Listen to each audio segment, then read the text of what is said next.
এবার তুমি দেখো এখানে যে ইলেকট্রনটা রয়েছে এখানে, সেটা কি করবে, এখানে আসতে পারবে। এখানে যে ইলেকট্রনটা রয়েছে থার্ডে যেটা রয়েছে, থার্ড থেকে সে এই জন্যই আসতে পারে, আবার থার্ড থেকে এখানে আসতে পারে, আবার এই ইলেকট্রনটা এখান থেকে এখানে আসতে পারে।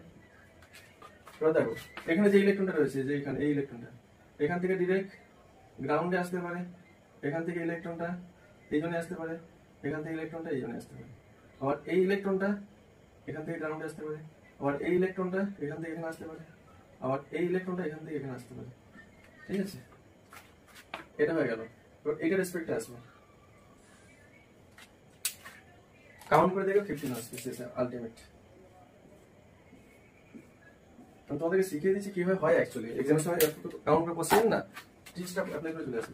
এই যে ইলেকট্রনটা রয়েছে, ইলেকট্রনটা ডিরেক্টলি এখানে আসতে পারে, এই ইলেকট্রনটা এই জন্য আসতে পারে, আবার এই ইলেকট্রনটা এখান থেকে জাম্প করতে পারে, আবার এই ইলেকট্রনটা এই জন্য আসতে পারে, আবার এই ইলেকট্রনটা এখান থেকে গ্রাউন্ডে আসতে পারে, আবার এই ইলেকট্রনটা এখান থেকে এই জন্য আসতে পারে, আবার এই ইলেকট্রনটা এখান থেকে ডাউনে আসতে পারে।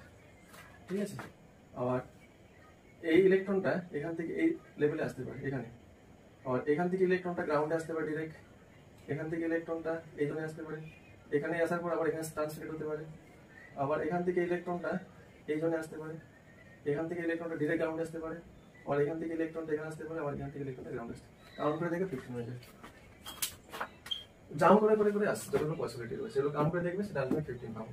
শর্টকাট টেক্সট কি, হায়ার লেভেলটা এনিথিং হতে পারে, লোয়ার লেভেলটা হলে যদি 1 হয়, number of spectral line calculation theory n into n minus 1/2, যেখানে n এর ভ্যালুটা actually n2, that is the higher level. Okay, next ইনফরমেশনটা বলেছে ইলেকট্রনটা হায়ার লেভেল থেকে লোয়ার লেভেলে ট্রান্সমিটেড হবে, but except ground state. Ground state না, কিন্তু যেমন গ্রাউন্ড স্টেট ছিল, তাহলে কেস নাম্বার 2 তে লিখে রাখবে 2, n2 থেকে n1 এ ইলেকট্রনটা ট্রান্সমিটেড হবে, যেখানে n2 টা গ্রেটার দেন n1 আর n1 টা not ground state, ground state না,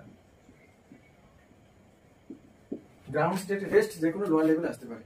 তখন number of spectral line calculation একটা থিওরি রয়েছে, লিখে রাখবে number of spectral line n2 minus n1, n2 minus n1 plus 1/2, এটা number of spectral line calculation. n2 থেকে n1 higher থেকে লোয়ার, আর লোয়ারটা ground state হবে না। এক্সাম্পল দিয়ে একটা কনসেপ্ট ক্লিয়ার হবে। রাখো, আমি বললাম ইলেকট্রনটা ট্রান্সমিটেড হচ্ছে থার্ড লেভেল থেকে, সরি 6 নাম্বার লেভেল থেকে ট্রান্সমিটেড হচ্ছে 6, এটা 5, এটা 4, থার্ড 6 নাম্বার থেকে থার্ডে ট্রান্সমিটেড হচ্ছে, থার্ড তো লোয়ার লেভেল, বাট সেটা কি গ্রাউন্ড লেভেল? গ্রাউন্ড লেভেল না। নাম্বার অফ স্পেক্ট্রাল লাইন কতগুলো হবে? তাহলে এখানে n2 এর ভ্যালু কত রয়েছে?